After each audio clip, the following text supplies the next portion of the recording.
So this dream is called Dream Adventures with my Tweeple, Magic and Grizzlies and Beer.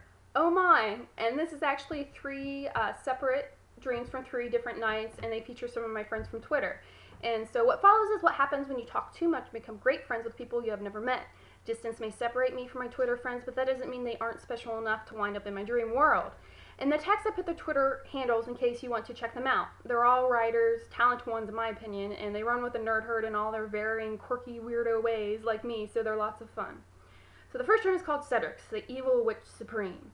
And the dream starts out in the dark while spelunking with a group of people in a cave. We enter a vast cavern with torches lining the walls, which are lit, submerging everything in an orange glow as the flames bounce around us. There's about a dozen in my group, and we line up facing the cavern walls. There is a compartment carved within the wall in front of me at eye level, which holds a wooden box. And there is the same number of compartments like this one as there are people in my group. And the box is like the size of a small security box, so it's not that big. And everybody has a box. So we are witches, trying to steal our own powers that have been locked away in this cave. For what reason our powers are hidden within this place, I do not know. And the boxes do not contain equal amounts of magic either. And I look around at everyone as they open theirs, thinking how I want all the boxes. And while my fellow witches are absorbing their powers, I realize I shouldn't have told them about this place. And how I know about the place, I don't know any reasoning behind that either. That it is what it is in dreams. I can't talk today. Anyway. So, Cedric's Clark is our leader, the Witch Supreme, and he stands behind us observing silently. I watch him closely as his eyes travel around the room, holding one arm across his bare chest as he holds his chin with the other hand. And for the record, I've never seen more than Cedric's eyes, and he's like Twitter's Wilson from Home Improvement. So, my mind, for some reason, has given him the image of Al Pacino. I think it's because his eyes kind of look like Al Pacino's. So, as we all stand in a circle around Cedric's, I get the sense he is up to something evil. And of course, I suppose this isn't any more honorable than what I have going on in my thoughts. I'm planning on stealing everyone's powers for myself, including Cedric's. So this dream ends with Cedric's instructing us on how to use the magic and what to do with it, which is to commit burglaries. Petty theft. It's very lame. No wonder I'm going to steal all their powers. So the next dream is called Jason and the Grizzly. So I'm in a forest on a sunny day, hiking up a hill with Jason, who's another writer from Twitter. And I'm looking around constantly, keeping an eye out for bears. And I jump at every branch cracking and every bush rustling, and Jason finds my fear humorous and makes fun of me, but assures me there aren't any bears around. And of course, just as he says this, we see a bear. It's a big grizzly coming up the path behind us. Jason's smile vanishes and he grabs my arm and leads me up the hill. In front of us, the path splits, and we can keep going up the hill or turn left, which goes into a cave. I think we should go straight. Jason thinks we should turn left. We go left. The trail ends in the cave, and I have a feeling it's going to follow the path we took. So despite his protests, Jason and I go back and take the path up the hill. The bear is closer, and if we don't hide, it will see us, so we climb a tree. And we see the bear approach. As it sniffs around the tree, it looks up, it spots us, and lets out a I'm an angry bear and I'm going to eat the flesh off your bones kind of roar. And we freak out and jump from a branch that is way too high to fall from without breaking several limbs. But this is a dream, and we must have cat-like reflexes because we land softly and take off sprinting down the hill. The dream ends here, and even though I don't recall the outcome, if there was one, I do have a good feeling we escaped with our lives because we were running pretty fast.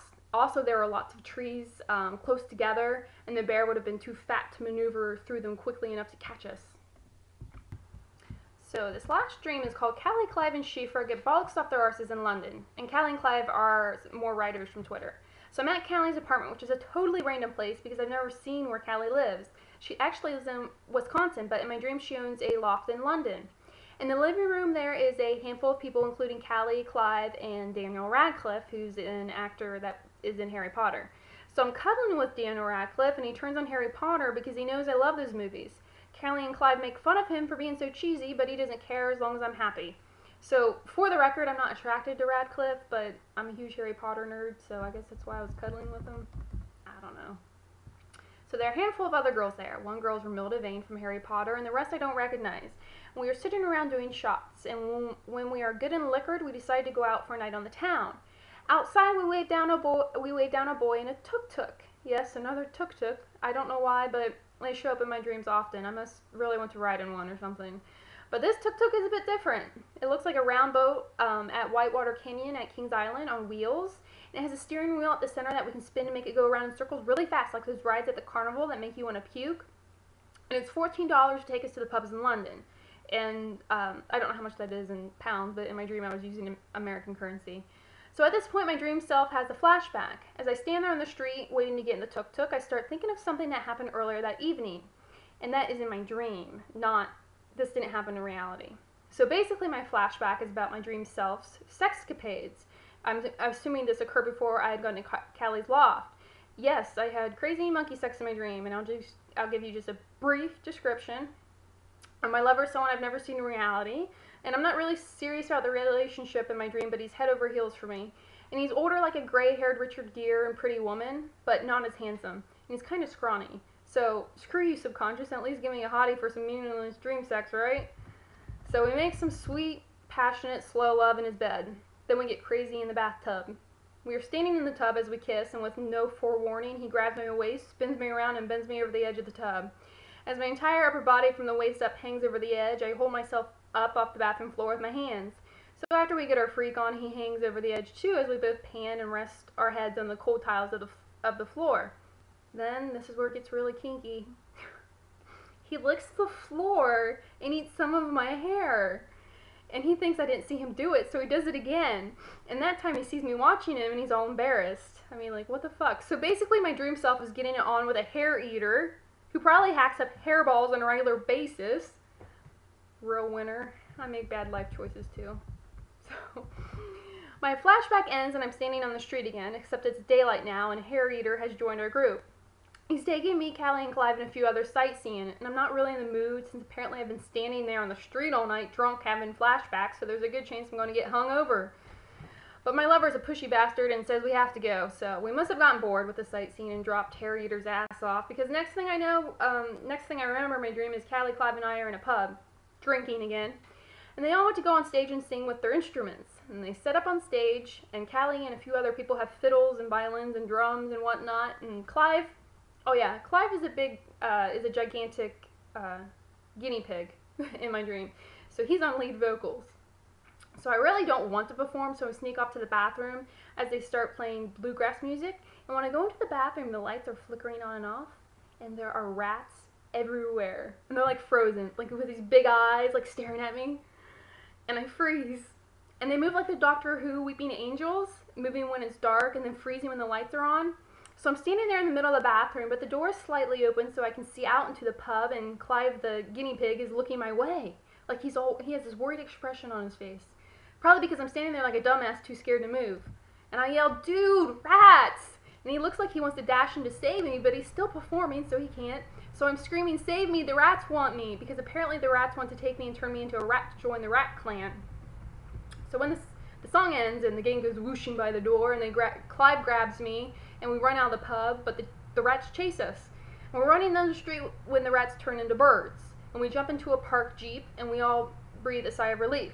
The owner of the vehicle is in the driver's seat, and I'm relieved to see that he's a taxi driver, so it wasn't so weird that we just hopped in his Jeep. So as the birds, which are either crows or ravens, sit on the roof, I ask the driver in all seriousness, does it make you feel small with a dozen birds on your roof? Like, for example, what if there were a dozen eggs staring at you from outside your windshield? And as I say that, a dozen eggs appear on the windshield and look at us.